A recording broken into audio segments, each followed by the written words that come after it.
सहना भवतु सहनौ भुनक्तु सह वीर्यं करवावहै तेजस्विनावधीतमस्तु मा विद्विषावहै। ओम शांति शांति शांति। हरि ओम श्री गुरुभ्यो नमः। हरि ओम। ओम सदाशिवसमारम्भां शङ्कराचार्यमध्यमाम् अस्मदाचार्यपर्यन्तां वन्दे गुरुपरम्परां। वन्दे गुरुपरम्पराम्।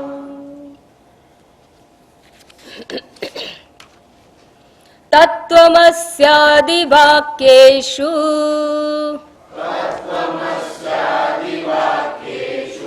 लक्षणा भागलक्षणा सोऽयमित्यादिवाक्यस्थ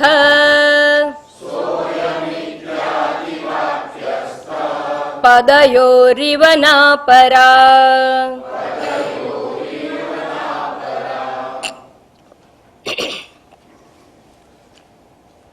જ્યારે સીધે સીધો વાક્યનો અર્થ કોઈ પણ અર્થનું ગ્રહણ કરાવી શકતો ન હોય ત્યારે લક્ષણા કરવી જોઈએ એવું કહેવામાં આવ્યું. વાક્યવૃત્તિની અંદર પણ શંકરાચાર્યજી જે વાત કરી હતી એ જ વાત અહીં વિદ્યારણ્ય સ્વામી કરી રહ્યા છે. ત્યાં શ્લોક નંબર 47 વાક્યવૃત્તિમાં કહેવાયું હતું માનાંતર વિરોધેતુ મુખ્યાર્થસ્ય અપરિગ્રહે મુખ્યાર્થે તુ અવિનાભૂતે લક્ષણા સા પ્રકીર્તના. અર્થાત જ્યારે સીધે સીધો મુખ્યાર્થ એટલે કે વાચ્યાર્થ એ સ્વીકારી શકાય તેમ ન હોય ત્યારે લક્ષણા દ્વારા અર્થ સમજવો જોઈએ. અને ગઈ વખત આપણે વિચાર કરી ગયા કે સીધે સીધો વાક્યાર્થ એટલે જેમ કહેવામાં આવે કે આ પેન છે, આ ટેબલ છે, આ માઇક છે, આ સીધે સીધો અર્થ સમજાય છે. પણ જ્યારે કોઈ માણસ જતું હોય ને એમ કે આ ચમચો છે તો એ કંઈ સીધે સીધો અર્થ લેવાનો નથી. કારણ કે ચમચો એ મેટલનો બનેલો હોય, પ્લાસ્ટિકનો બનેલો હોય, સોનાનો હોય, ચાંદીનો હોય, પણ માણસ તો ના જ હોય. એટલે સીધે સીધો અર્થ ઘટાવી શકાય તેમ નથી. માટે ત્યાં લક્ષણા દ્વારા, લક્ષાર્થ દ્વારા અર્થને સમજવાનો છે એવું કહેવાય. અને આવી રીતે જ્યારે લક્ષાર્થ દ્વારા સમજવાનો હોય ત્યારે લક્ષાર્થ 3 પ્રકારે સમજાય છે. એક છે જહત લક્ષણા, બીજી છે અજહત લક્ષણા અને ત્રીજી છે ભાગ ત્યાગ લક્ષણા.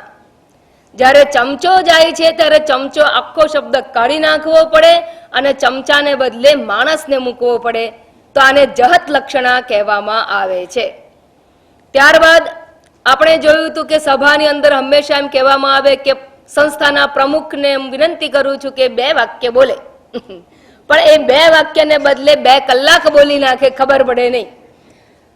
તો એ બે વાક્યને કહેવાના 2 વાક્ય, 2 વાક્ય તો બરાબર બોલવાના, 2 નહીં 200 બોલવાના, 2 + 200.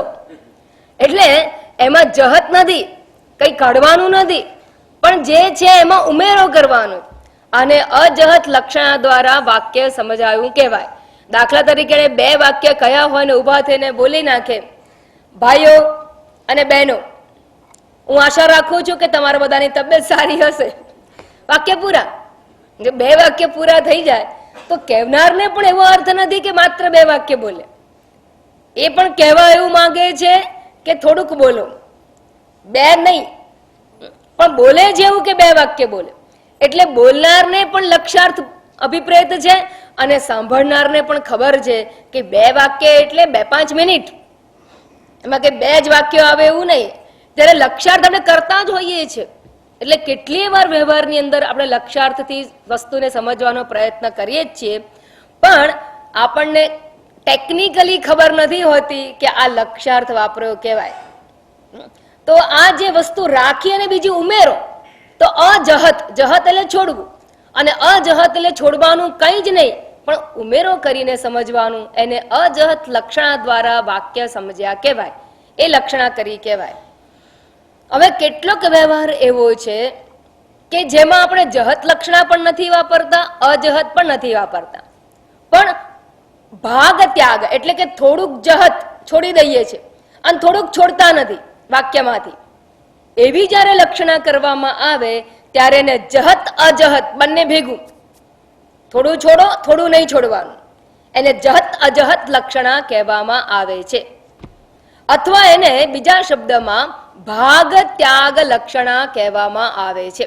થોડો ભાગ કાઢી નાખવાનો અને બીજો ભાગ નહીં કાઢવાનો. કયો ભાગ કાઢી નાખવાનો?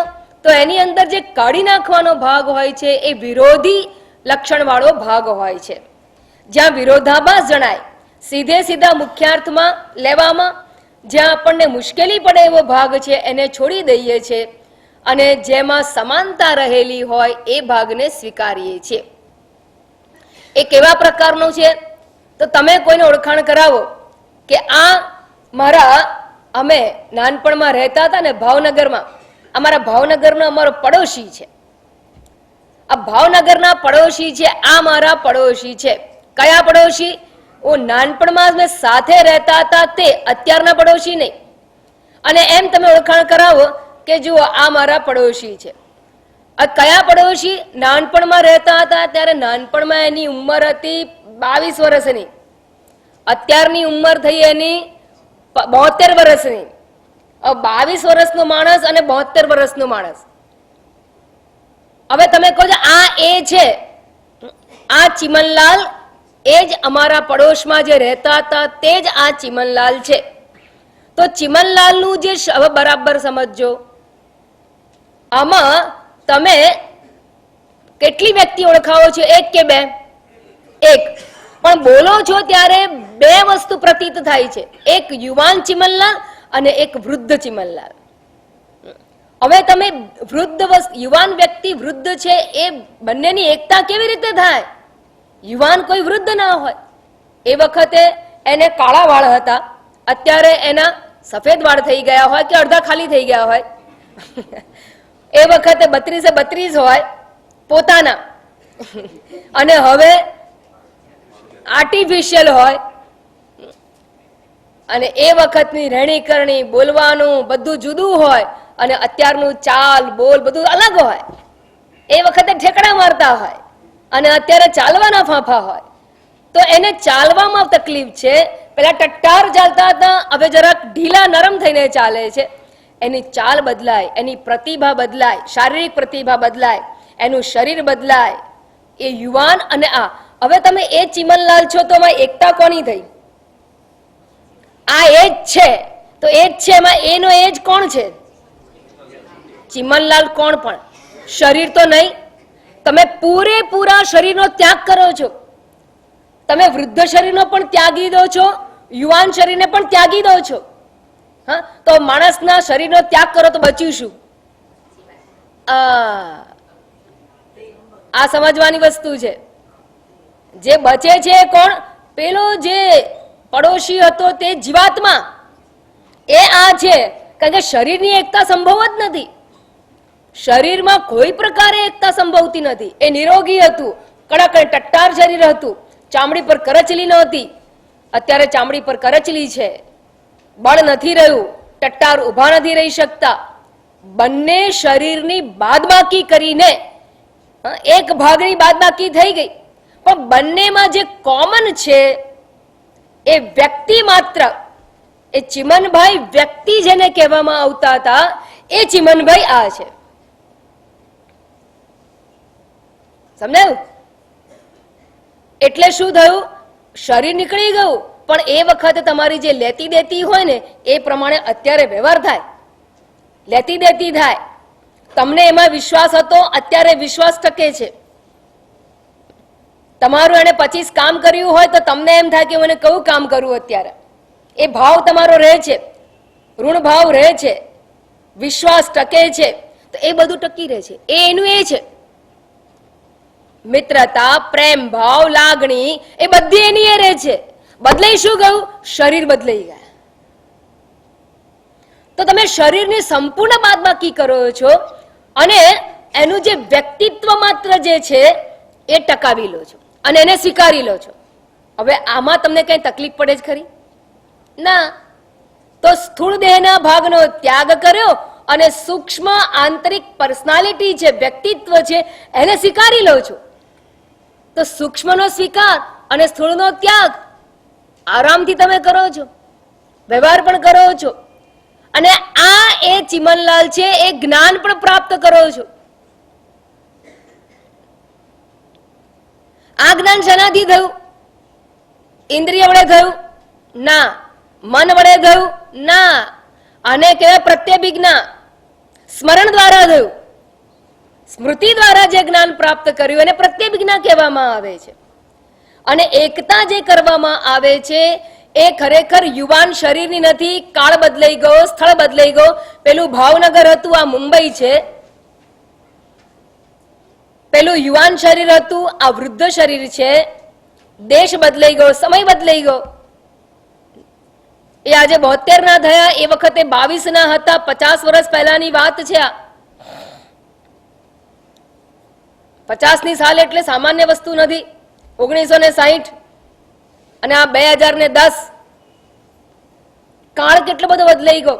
પણ બધા વિરોધી જે ઘટકો છે એ બધાનો ત્યાગ થઈ ગયો.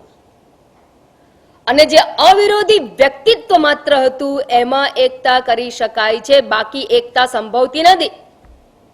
તે યુવાન ચિમનલાલ, આ વૃદ્ધ ચિમનલાલ છે એવું કહેવા જાવ તો યુવાન અને વૃદ્ધ તો વિરોધાભાસ થયો.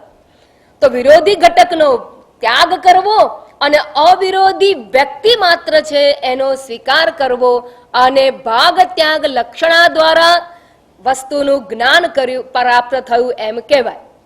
તો ત્રીજી લક્ષણા અહીંયા એપ્લાય થાય છે. એવી રીતે મહાવાક્યની અંદર જ્યારે ગુરુ એમ કહે છે કે તું તે છું, તે તું છે અર્થાત તે કોણ? આપણે શું કહીએ? હું કોણ? તે પરમાત્મા. હું જીવાત્મા, એ પરમાત્મા છું. હું કોણ છું? શેકે પાપડ ભગાય નહીં. એટલા તો પ્રોબ્લેમ છે. Tension tension, frustration. there is no other station. અને એવી મારી પરિસ્થિતિ છે. અને દિવસ બદલાય છે, પરિસ્થિતિ વિકટ આવતી જાય છે, જેની મને અસર થાય છે. ઋતુઓ બદલાય છે, એની અસર થાય છે. સીઝન બદલાય એટલે હાક છે. એવો હું રોગી, મારા મનની અંદર કેટલા રાગ દેશ ભર્યા છે, કેટલી મમત્વ રહેલું છે, કેટલા ખરાબ વિચારો આવે છે. આને બતાવી દો, આને ઠેકાણે પાડી દો, આને આમ કરી નાખું, એવા તો વિચારો કરું છું. એવો હું જેનાથી કંઈ થાય નહીં, અલ્પશક્તિમાન. Little knowledge I have. મારી પાસે બધું જ્ઞાન છે, ડાપણ તો બહુ છે. પોતાની પત્ની આગળ તો હું એકદમ વિદ્વાન છું, પણ જ્યારે કંઈ પ્રોબ્લેમ આવે ત્યારે I have to consult specialist. હવે ડોક્ટરને કન્સલ્ટ કરવાના હોય તો સમજવાનું કે એ જ્ઞાન તમારી પાસે નથી. વકીલને કન્સલ્ટ કરવાના હોય તો એ જ્ઞાન મારી પાસે નથી. આર્કિટેક્ટને કન્સલ્ટ કરવાના છે તો મારી પાસે એક. જેટલા જેટલા કન્સલ્ટન્ટ પાસે તમે જાઓ છો એટલું જ્ઞાન તમારી પાસે નથી. જેટલા એક્સપર્ટ ઓપિનિયન લેવા જાઓ છો એટલા તમે જ્ઞાનમાં લિમિટેડ છો. મર્યાદિત જ્ઞાન, મર્યાદિત શક્તિ વાળો હું, એ અમર્યાદિત પરમાત્મા, સર્વજ્ઞ, સર્વશક્તિમાન એ પરમાત્મા, એ ઈશ્વર હું કેવી રીતે હોઈ શકું? ત્યારે ગુરુ કહે છે આ દેવદત્ત જેવું છે, આ પેલા પડોશી ચિમનલાલ જેવું છે. વિરોધી ભાગને છોડી દે. તારું અલ્પશક્તિત્વ અને અલ્પ જ્ઞાત્વ એ બંને ઉપાધિને દ્રષ્ટિકોણથી છે. 3 શરીર, ચિદાભાસ સહિત 3 શરીરને તું છોડી દે અને પ્રપંચ સહિત ચિદાભાસ એટલે સમષ્ટિ એટલે ઈશ્વરનું શરીર, એ બંનેમાં વિરોધાભાસ છે. તું ઓછી તાકાત વાળો ક્યારે માને પોતાને? શરીર માને ત્યારે. ઓછી બુદ્ધિ છે એવું ક્યારે માને? પોતાને બુદ્ધિ માને ત્યારે, ઇન્દ્રિય માને ત્યારે. તો શરીર, મન, ઇન્દ્રિય વગેરે સાથેના તાદાત્મ્યથી પોતાને અલ્પજ્ઞ, અલ્પશક્તિમાન આપણે ઓળખીએ છીએ. એ જ પ્રમાણે સમષ્ટિ શરીરના દ્રષ્ટિકોણથી ઈશ્વરને પ્રપંચ ઉપાધિ વાળો કહીએ છીએ. માટે એ મહાશક્તિમાન છે, સર્વશક્તિમાન છે, સર્વજ્ઞ છે. એ બંને વિરોધાભાસનો ત્યાગ કરો. જેમ પેલા ચિમનલાલમાં યુવાન દેશ કાળ બધાનો ત્યાગ કર્યો. એમ અહીંયા પણ પ્રપંચત્રય એટલે વિરાટ, હિરણ્યગર્ભ, સમષ્ટિ સૂક્ષ્મ શરીર, સમષ્ટિ કારણ શરીર, સમષ્ટિ સ્થૂળ શરીર એટલે વિરાટ, એ બધાનો ચિદાભાસ સહિત ત્યાગ માં વિરોધાભાસ છે. માટે જ્યાં જ્યાં વિરોધ જણાય એ બધાનો ત્યાગ કરો. અને વ્યષ્ટિ દ્રષ્ટિકોણથી સ્થૂળ સૂક્ષ્મ કારણ શરીર સહિત ચિદાભાસ, એ બંનેનો જો ત્યાગ કરી દેવામાં આવે તો જે નિર્વિશેષ ચૈતન્ય માત્ર છે એ બંનેમાં એક છે અને એનો સ્વીકાર કરવાનો છે અને એમાં એકતા દર્શાવવામાં આવેલી છે. આ મહાવાક્યની અંદર ભાગત્યાગ લક્ષણા દ્વારા ઐક્યને દર્શાવવામાં આવેલું છે. એટલે શરૂઆતમાં કોઈ એને વિરોધ આવે, હું અને ઈશ્વર એક કેવી રીતે હોય? સંભવ જ નથી. આ તો બધી વાહિયાત વાતો છે. જો શરીર દ્રષ્ટિકોણથી સમજવું હોય તો કોઈ દિવસ એક ના થઈ શકે, વાહિયાત વાત જ કહેવાય. પણ જ્યારે અહીંયા મહાવાક્ય કહેવામાં આવે છે ત્યારે ઋષિ મુનિઓની પણ કઈ ગામ નહોતી ગઈ, રાખીને બેઠા હતા. ઋષિઓ એટલે હાઈલી ઇન્ટેલિજન્ટ પીપલ. અને ઉપનિષદોની વાણી એટલે વેદવાણી, વેદવાણી એટલે ઈશ્વરની વાણી. ઈશ્વર પોતે કહે છે કે તત્વમ અસી.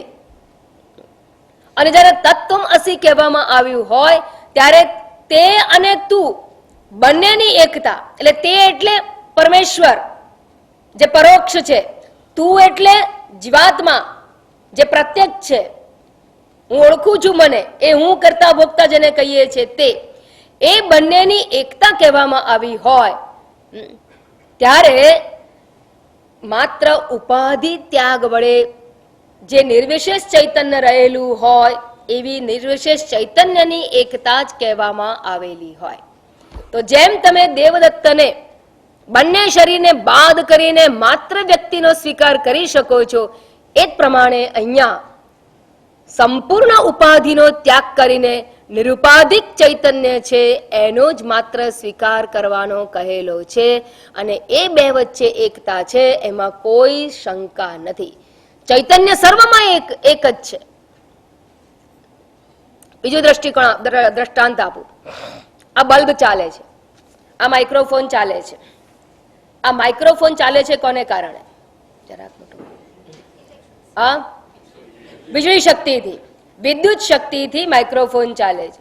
આ બલ્બ કોનાથી ચાલે છે? અને એસી પણ ચાલુ છે વિદ્યુત શક્તિથી. એ જ વિદ્યુત શક્તિ ઠંડક આપે છે આખા હોલને, એ જ વિદ્યુત શક્તિ પ્રકાશ પાથરે છે આખા હોલમાં, અને એ જ વિદ્યુત શક્તિ આ માઇક્રોફોન દ્વારા તમને અવાજ આપે છે, અવાજની ઘોષણા થાય છે. તો એ વીજળી શક્તિ દ્વારા બધું થાય. તો આ કોઈ એમ કે આ માઇક આ બલ્બ છે, તો હવે એકતા ક્યાં થઈ? આ તો પ્રકાશ આપે છે, આ તો અવાજ આવે. આ માઇક, આ બલ્બ, આ એસી છે. એસી ને બલ્બ કેવી રીતે હોય? બલ્બમાંથી તો પ્રકાશ આવે, એસીમાં તો ઠંડક આવે. અંધારામાં એસી ચાલતું હોય પણ અથડાઈને મરી જઈએ, અને પ્રકાશ હોય અને એસી ના ચાલતું હોય તાપે બળી જઈએ. તો બંનેની એકતા કેવી રીતે થઈ? હા, તો આંખો બંધ કરીને નહીં, બંનેની એકતા કઈ થઈ?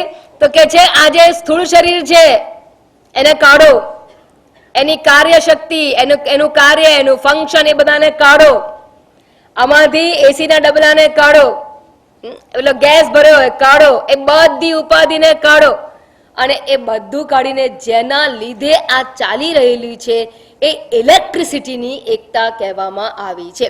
અને આ વિદ્યુત શક્તિની એકતામાં તમને કોઈ તકલીફ ખરી? એ વિદ્યુત શક્તિની એકતા સ્વીકારવામાં કોઈ તકલીફ ખરી? ના. તો જ્યારે એમ કહેવાય કે આ બલ્બ ચાલે છે, એ ચાલુ બલ્બ અને આ એસી ચાલુ છે, બંને એક છે, એનો અર્થ શું થયો? આની કિંમત ભલે ગમે તે હોય, પેલાની કિંમત ગમે તે હોય, પેલાનું ફંક્શન ગમે તે હોય, એનું દેખાવ ગમે તેવો હોય, એમાં વપરાયેલી વસ્તુ ગમે તે હોય, આમાં વપરાયેલી વસ્તુ ગમે તે હોય, એનો દેખાવ ગમે તેવો હોય, પણ જ્યારે એમ કહેવામાં આવે કે બંને એક છે તો એમાં ભાગ ત્યાગ લક્ષણા વાપરીને જ સમજાય. ભાગ ત્યાગ લક્ષણા ના વાપરો તો બંનેની એકતા સ્વીકારી શકાય નહીં. અને એના પરથી તો કહીએ છીએ કે લાઈટ તો ચાલુ છે, એનો અર્થ શું? પાવર તો છે. પ્રોબ્લેમ ક્યાં છે? એસીમાં. એસી બંધ હોય ત્યારે આપણે કહીએ છીએ કઈ રીતે? એકતા જોઈને કે જો પાવર ખરેખર ગયો હોય તો આ પણ ના ચાલવું જોઈએ, પણ આ ચાલે છે ને એ બંધ થયું છે, એનો અર્થ કે ત્યાં પાવર સપ્લાય તો છે પણ એસી ના ઇન્સ્ટ્રુમેન્ટમાં પ્રોબ્લેમ. બરાબર? તો તમે જ્યારે એકતા કરો છો ત્યારે આમાં ઇન્સ્ટ્રુમેન્ટનો દેખાવ બધી વસ્તુને બાજુ પર મૂકો છો અને બંનેમાં જતી જે વીજળી શક્તિ છે એ વીજળી શક્તિની એકતા થાય. હવે સમજાઈ ગયું?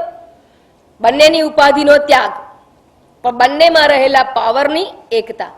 એ જ પ્રમાણે હું બોલું છું જે શક્તિથી અને તમે સાંભળો છો એ શક્તિ, એ ચેતના, એ બંનેમાં કેટલો ભેદ? કોઈ ભેદ નહીં. લક્ષણમાં ભલે ભેદ હોય, ઉપાધિમાં ભેદ છે. એક સંન્યાસી કહેવાય, એક ગૃહસ્થ કહેવાય, એક વક્તા કહેવાય, એક શ્રોતા કહેવાય, એક સ્ત્રી હોય, એક પુરુષ હોય, એક નિરોગી હોય, એક રોગી હોય. ઘણી બધી ભેદભાવ. એકની રુચિ કંઈક હોય, એકને ભજીયા ભાવે, એકને લાડુ ભાવે, પણ ભલે રુચિ ભિન્ન ભિન્ન, બધું ભિન્ન ભિન્ન છે, પણ છતાંય બંનેમાં રહેલી ચેતના છે એમાં કોઈ ભેદ નથી. જેમ ઇલેક્ટ્રિસિટી, એ જ પ્રમાણે અહીંયા કહેવામાં આવ્યું છે કે પરમાત્માની ઉપાધિ જુદી છે, સર્વજ્ઞ સર્વશક્તિમાન, આ બાજુ અલ્પજ્ઞ અલ્પશક્તિમાન, આ બાજુ જગત નિયંતા, કર્મફળ દાતા, અને જીવાત્મા કર્મફળ ભોગતા. દાતા નહીં, કર્મફળ ભોગતા. અને છતાંય બંનેની ભલે ઉપાધિ વિપરીત હોય છતાં બંનેમાં જે ચેતના આ જગત નિયંતાનું કાર્ય કરી રહી છે, જે ચેતના સર્વજ્ઞત્વની ઉપાધિ દ્વારા અભિવ્યક્ત થાય છે, જે ચેતના આ વિરાટ જગત રૂપે અભિવ્યક્ત થઈ છે, એ ચેતના અને જે ચેતના આ કર્તા ભોગતા કર્મફળ ભોગતા તરીકે અભિવ્યક્ત થયેલી છે, એ બંને ચેતનામાં કોઈ તફાવત નથી. જેમ જે ઇલેક્ટ્રિસિટી ઠંડક દ્વારા અભિવ્યક્ત થાય છે અને જે ઇલેક્ટ્રિસિટી વિદ્યુત દ્વારા અભિવ્યક્ત થાય છે, એ ઇલેક્ટ્રિસિટીમાં કોઈ ભેદ નથી, ભલે વિપરીત અભિવ્યક્તિ હોય. એમ અહીંયા પણ વિપરીત અભિવ્યક્તિ ભલે છે છતાં ચૈતન્યની અંદર કોઈ ભેદ નથી. આમ મહાવાક્યની અંદર પણ ચૈતન્યની એકતા સ્વીકારવાની છે અને ઉપાધિનો ત્યાગ કરવાનો છે, માટે અહીં પણ ભાગ ત્યાગ લક્ષણા સમજવાની છે. સમજાઈ ગયું? હા. અને ખાસ યાદ રાખજો કે જ્યારે આપણે એમ કહીએ કે આ અમારા પડોશી છે, પહેલા રહેતા તમારી બાજુમાં, એ જ આ છે, ત્યારે કેટલું બધું બદલાઈ ગયું, પણ બધું તમે છોડી દો છો અને ત્યાં છોડીને એકતા સ્વીકારો. તમે એકતા સ્વીકારો છો ને કઈ રીતે સ્વીકારજો જરા વિચારજો. એ જ પ્રમાણે જીવાત્મા અને પરમાત્માની અંદર ચૈતન્ય માત્રની એકતાનો સ્વીકાર કરવાનો છે.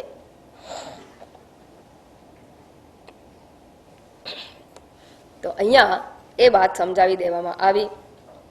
એટલે કોઈને પણ ડાઉટ હોય કે માતાજી કહે છે ને સમજાતા બરાબર, પણ આપણે વળી ભગવાન કેવી રીતે હોઈએ, જ્યારે આવો ડાઉટ આવે ત્યારે સમજવાનું કે આપણે ક્યાંક ઉપાધિ તાદાત્મ્ય કરી અને વિચારીએ છીએ. ક્યાંક ઉપાધિ તાદાત્મ્ય, હું એક ઉપાધિ મર્યાદિતતાને સ્વીકારીને બોલો છો તો કોઈ દિવસ એકતા નહીં થાય. દેહની મર્યાદાથી મુક્ત થઈને વિચારો તો એ અમર્યાદિત ચૈતન્ય જે ઈશ્વર તત્વ તરીકે ઓળખાય છે, એ જ ચૈતન્ય આ જીવ તત્વ તરીકે પણ ઓળખાઈ રહેલું છે. એ બેમાં કોઈ ભેદ નથી. જેમ ઝીરોના બલ્બમાંથી પણ બહાર આવનારી ઇલેક્ટ્રિસિટી છે, જેના લીધે ઝીરોનો બલ્બ ચાલે છે, અને જેના લીધે હજારનો બલ્બ ચાલે, એ બંને ઇલેક્ટ્રિસિટીમાં કોઈ ભેદ નથી. ભેદ છે એ માત્ર અને માત્ર ઉપાધિ માત્રનો છે, બીજો કોઈ નથી. આટલું કર્યા બાદ હવે એક બીજી ટેકનિકલ વાત ઉપર વિદ્યારણ્ય સ્વામીજી આગળ વધે છે. શ્લોક નંબર 75.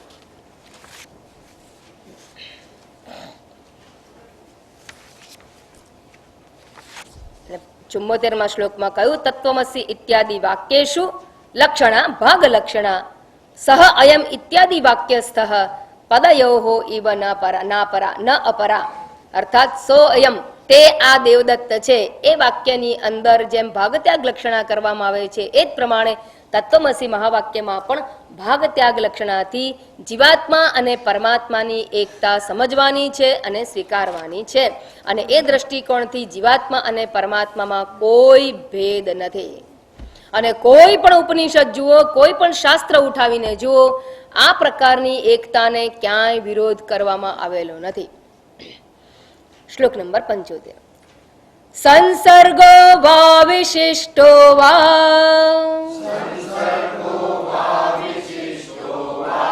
સંસર્ગો વા વિશિષ્ટો વા વાક્યાર્થો નાત્ર સંમતઃ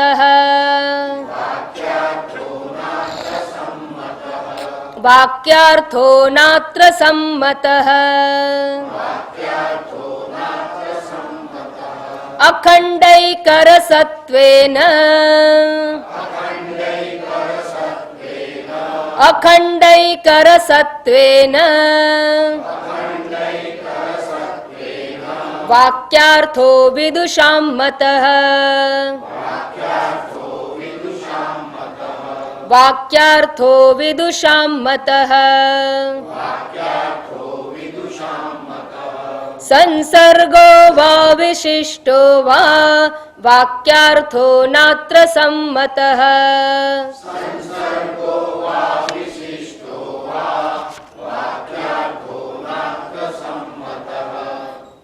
અખંડૈકર સત્વેન વાક્યાર્થો વિદુષાં મતઃ.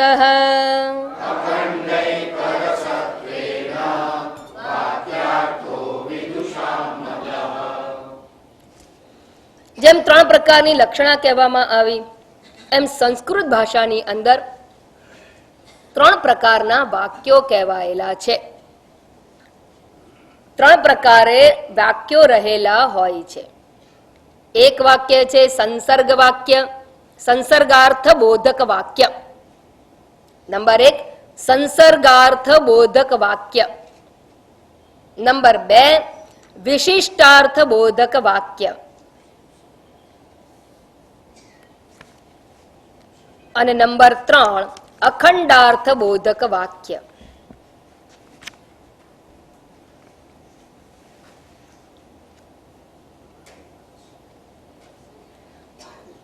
આ 3 પ્રકારના વાક્યો છે. એટલે અહીંયા એમ કે છે સંસર્ગ વા વિશિષ્ટ વા. સંસર્ગાર્થ બોધક વાક્ય અથવા વિશિષ્ટાર્થ બોધક વાક્યો, આ બંને વાક્યોમાંથી વાક્યાર્થ અત્ર ન સંમત.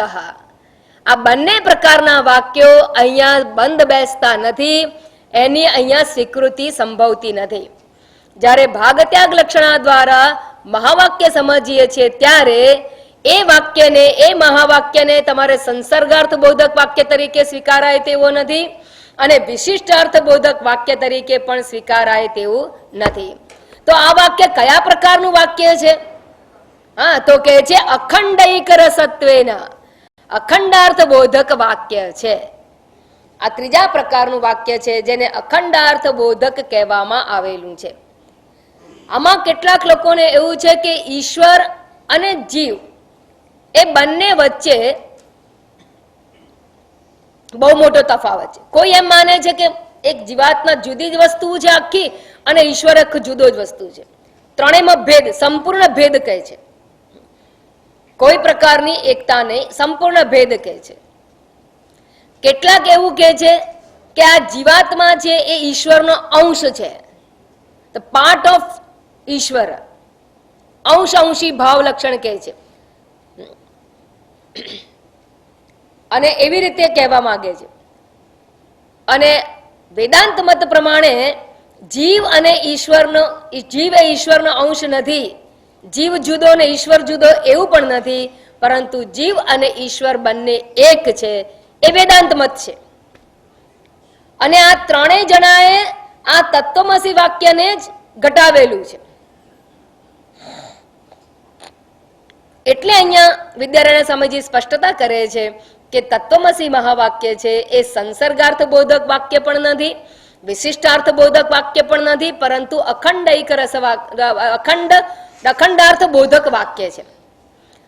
હવે આપણને એમ થાય કે સંસર્ગાર્થ બોધક વાક્ય કોને કહેવાય, વિશિષ્ટાર્થ બોધક વાક્ય. અને હું ટેકનિકલ કહું છું કારણ કે આ બધા શબ્દો ના સમજાયા હોય તો બહુ મોટું મોટું લાગે ને અઘરું અઘરું લાગે.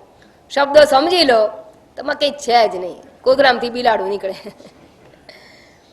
હવે સંસર્ગાર્થ બોધક વાક્ય કોને કહેવાય, તો દાખલા તરીકે રમણલાલ રથમાં અરે ગારમાં મંદિર જાય છે, પાર્લેશ્વર જાય છે, આ એક વાક્ય છે.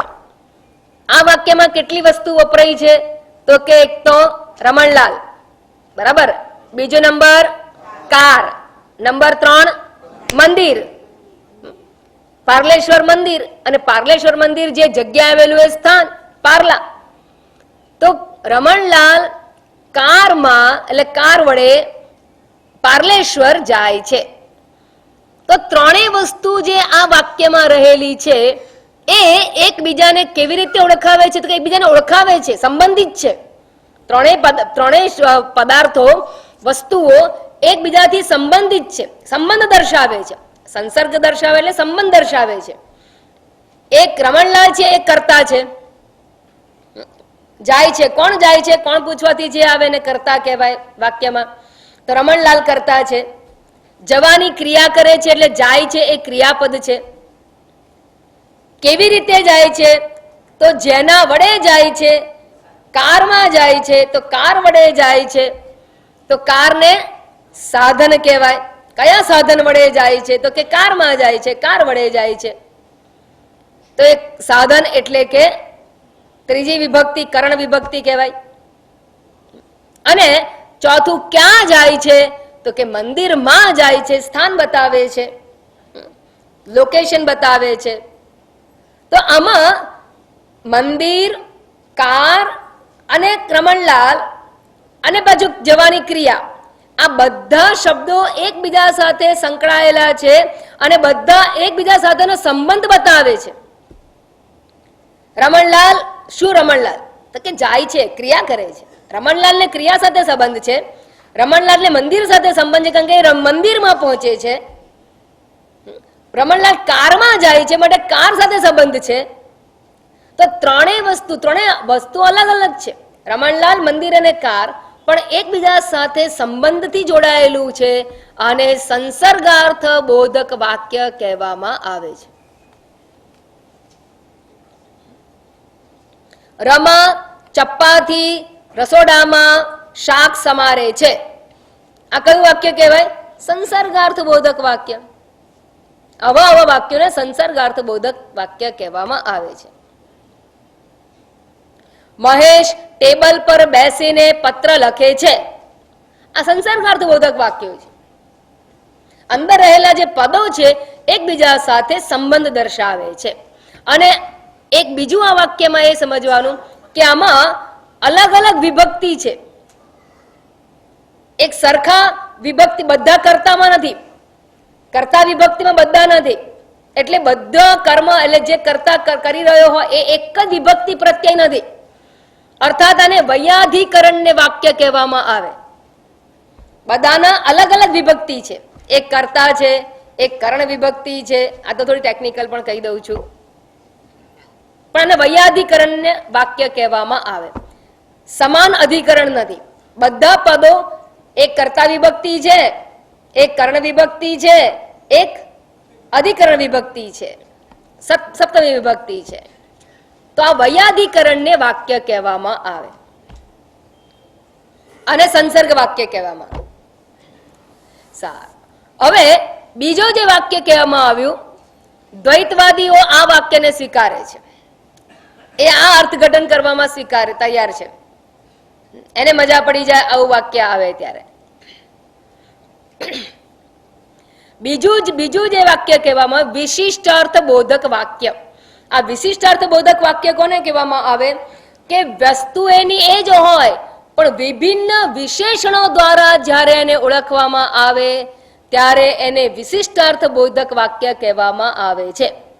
દાખલા તરીકે એક વાક્ય હું બોલું અને નામ અલગ અલગ, શબ્દો અલગ અલગ હશે પણ એ એક જ વસ્તુને ઓળખાવે છે. દશરથસ્ય પુત્રઃ સીતા ભર્તા લક્ષ્મણસ્ય ભ્રાતા અયોધ્યા નરેશઃ કોદંડ પાણિઃ વીર મહાવીર સુંદરઃ રામઃ આગચ્છતિ. હવે બોલે કેટલા માણસો આવે છે?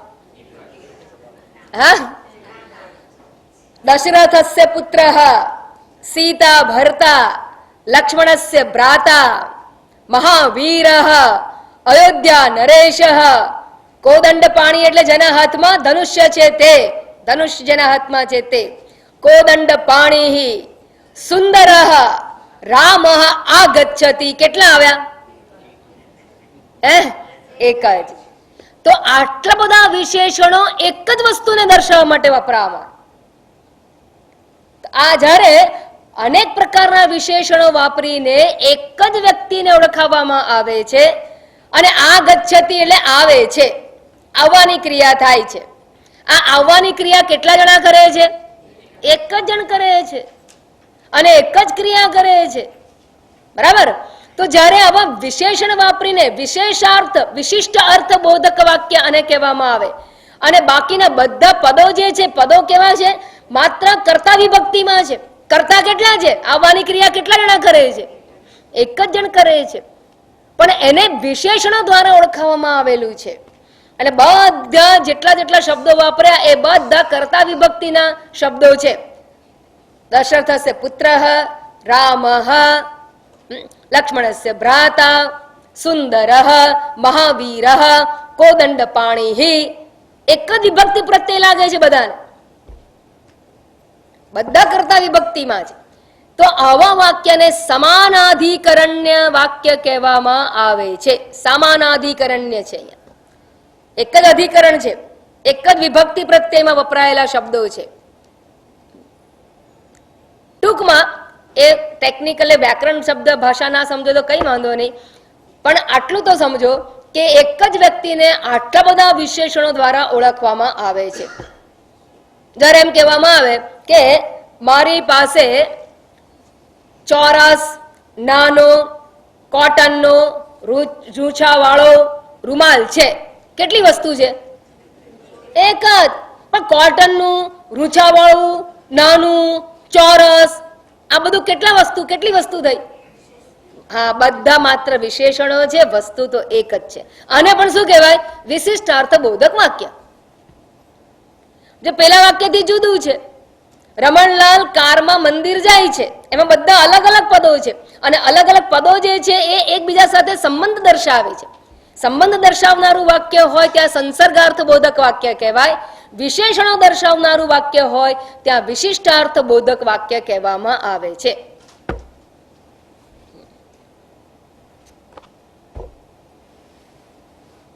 કોઈ બેન પોતાના પતિને કહે, મારા ભાઈ તમારા શાળા મારા પિતાના દુઃખિત પુત્ર આવી રહ્યા છે, તો કેટલા આવે છે? એક જ. પોતાનો ભાઈ, એના પિતાનો પુત્ર, છોકરાના મામા અને તમારા શાળો આવે છે. તો એક જ વ્યક્તિને અલગ અલગ વિશેષણો દ્વારા ઓળખાવવામાં આવે અને વિશિષ્ટાર્થ બોધક વાક્ય કહેવામાં આવે છે. અને ત્રીજું છે અખંડાર્થ બોધક વાક્ય. અખંડાર્થ બોધક વાક્ય એટલે હા, એકતા દર્શાવનાર, એકત્વ દર્શાવનારું વાક્ય છે, એને અખંડાર્થ બોધક વાક્ય કહેવામાં આવે છે.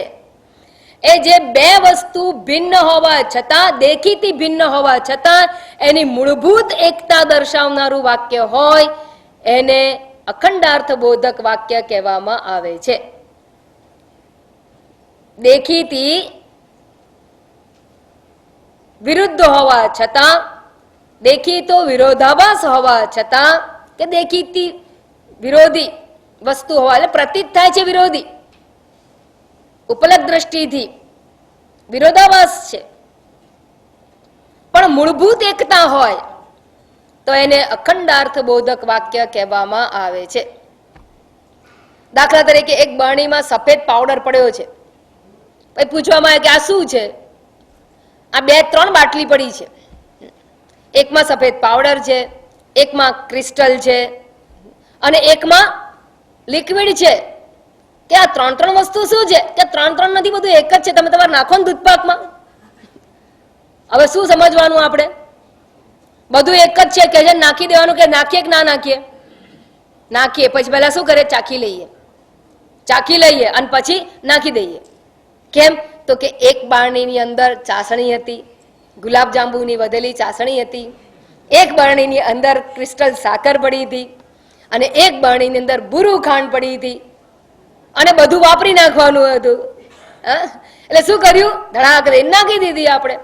હવે દેખીતો વિરોધ છે, દેખીતો વિરોધ છે. એક પાવડર ફોર્મ છે, એક કઠણ સખત ઘન પદાર્થ દેખાય છે સોલિડ, અને ત્રીજું પ્રવાહી પદાર્થ છે. દેખીતો વિરોધ હોવા છતાં મૂળભૂત એકતા. કઈ મૂળભૂત એકતા છે? ગળપણ. ગળપણની એકતા છે. અને ગળપણ કેવું હોય? લાંબુ, ટૂંકું, લીલું, પીળું, કાળું, ધોળું કેવું હોય?